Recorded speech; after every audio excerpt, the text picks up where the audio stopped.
Bonjour les humains, 3 mai 2024. Alors, pour rappel, je suis en train de faire la lecture des chapitres 13 et 14 de Daniel, qu'on ne trouve que dans la Bible de Jérusalem. Donc nous arrivons maintenant au chapitre 14. N'oubliez pas de vous abonner, de mettre un pouce et n'hésitez pas à mettre des commentaires, même si vous êtes en désaccord, car pour répondre à Caïn, oui, nous sommes les gardiens de nos frères et sœurs. Voilà. Alors, Daniel chapitre 14, Bel et le serpent. Donc Bel, B-E-L, je présume, vu l'histoire, je présume qu'il s'agit de Baal, hein. C'est le même. Hein. Alors, Daniel et les prêtres de Bel. Donc c'est Baal. Hein. Le roi Astiage rejoignit ses pairs et Cyrus de Perse lui succéda. Daniel vivait auprès du roi qu'il honorait plus que tout autre de ses amis. Or il y avait à Babylone une idole nommée Bel, à qui l'on faisait des offrandes tous les jours de 12 artabes de fleurs de farine. Artab, ça doit être une mesure. Hein.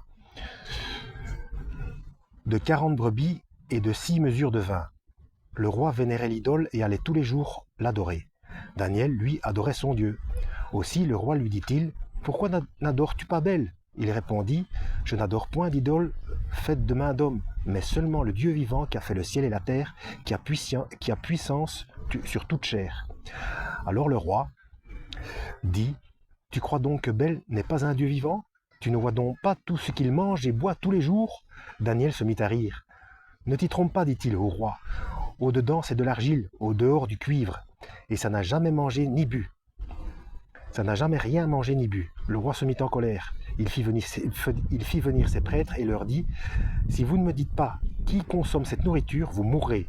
Mais si vous me prouvez que c'est bien Bel, Daniel mourra pour l'avoir blasphémé. » Daniel dit au roi, « Qu'il soit fait selon ta parole. » Ces prêtres étaient au nombre de 70 ou 70, sans compter les femmes et les enfants. Le roi se rendit donc avec Daniel au temple de Bel. Et les prêtres de Bel lui dirent, « Nous allons sortir d'ici, et toi, ô roi, tu vas faire servir le repas et offrir le vin mêlé. Fais ensuite fermer la porte et celle-là de ton sceau. Quand tu viendras demain matin, si tu ne constates pas que tout a été mangé par Bel, la mort sera notre peine. Autrement, ce sera celle de ce calomniateur de Daniel. » Ils pensaient dans leur impudence à un passage secret qu'ils avaient fait faire sous la table et par où ils venaient tous les jours emporter les offrandes. Quand ils furent sortis et que le roi eut fait servir Bel, Daniel fit apporter de la cendre par ses serviteurs qui en couvrirent tout le sol du temple, sans autre témoin que le roi. Puis ils sortirent, fermèrent la porte, la scellèrent du sceau royal et s'en allèrent. Les prêtres vinrent la nuit, comme d'habitude, avec leurs femmes et leurs enfants. Ils mangèrent et burent tout. Le roi se leva très tôt, Daniel aussi. Le roi lui demanda, « Daniel, les sceaux sont-ils intacts ?» « Ils sont intacts, au roi, répondit-il. À peine eut-il ouvert la porte que le roi regarda la table et s'écria, « Tu es grand, ô Bel, et en toi nulle tromperie. » Daniel se mit à rire et empêcha le roi d'entrer plus avant. « Regarde donc le sol, lui dit-il, examine de qui sont ces traces de pas. »« Je vois des pas d'hommes, de femmes et d'enfants, dit le roi. » Et furieux, il fit arrêter les prêtres avec leurs femmes et leurs enfants. Ils lui montrèrent alors la porte secrète par où ils venaient faire disparaître ce qui était sur la table. Le roi les fit mettre à mort et livra Bel à Daniel, qui renversa l'idole et son temple. Daniel tue le serpent. Là, c'est le titre de la suite. Il y avait à Babylone un grand serpent qui était aussi vénéré. Le roi dit à Daniel, « Vas-tu dire que c'est de l'airain ? Regarde, il mange, il boit. Tu ne diras pas que c'est là un faux Dieu, un Dieu vivant. Tu ne diras pas que ce n'est pas là un Dieu vivant. Adore-le donc. » Daniel répondit, « C'est le Seigneur mon Dieu que j'adore. C'est lui le Dieu vivant. Ô roi, si tu le permets, je tuerai ce serpent sans épée ni bâton. » Le roi le lui permit. Daniel prit alors de la poix, de la graisse et du crin, fit cuire le tout, et fit des boulettes, et les jeta dans la gueule du serpent qui les avala et en creva. Et Daniel dit, « Voyez ce que vous vénérez. Quand les Babyloniens l'apprirent, au comble de la rage, ils se révoltèrent contre le roi. Ils disaient, le roi s'est fait juif. Bel, il l'a laissé renverser. Le serpent, il l'a laissé tuer. Et les prêtres, il les a fait mourir. Ils allèrent donc dire au roi, livre-nous Daniel, sinon nous te ferons mourir, toi et ta maison. Devant cette violence, le roi se vit contraint de leur livrer Daniel. Daniel dans la fosse aux lions. Ils le jetèrent dans la fosse aux lions. Il y resta 6 jours. Donc c'est pas le même épisode. Hein. Donc il a été 2 fois dans la fosse aux lions. Dans la fosse, il y avait 7 lions à qui on donnait tous les 2 jours, tous les jours 2 cadavres et 2 moutons. Alors on ne leur donna rien, afin que Daniel fût bien dévoré. Or le prophète Habacuc, là on parle d'Habacuc dans cette histoire, était en Judée. Il venait de faire une bouillie et de mettre du pain en petits morceaux dans une corbeille, et allait au champ porter leur repas au moissonneur.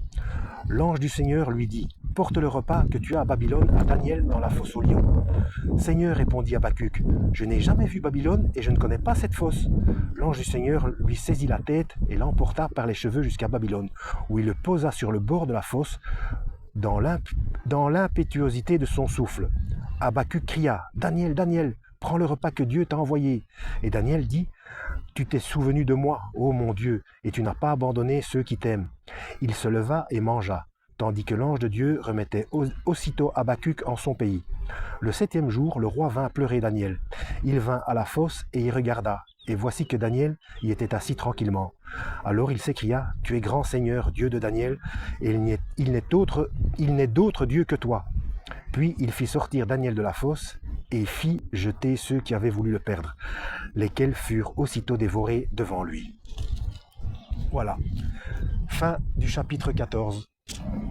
Donc vous voyez, aussi bien le chapitre 13 que le chapitre 14, non seulement ajoute certaines précisions concernant l'enfance de Daniel, mais aussi il y a une corrélation avec le prophète Habacuc. Donc, est-ce que c'est simplement pour le plaisir qu'il reste 66 livres dans les autres Bibles que des livres ont été enlevés? Je ne sais pas. Franchement, je vais y réfléchir et je viendrai vers vous. Aussi parce qu'il y a certaines choses qui me viennent en tête, mais je verrai ça plus tard pour rajouter une vidéo à perversion des codes de Dieu. Voilà, en espérant que ça vous a plu et que Dieu vous guide.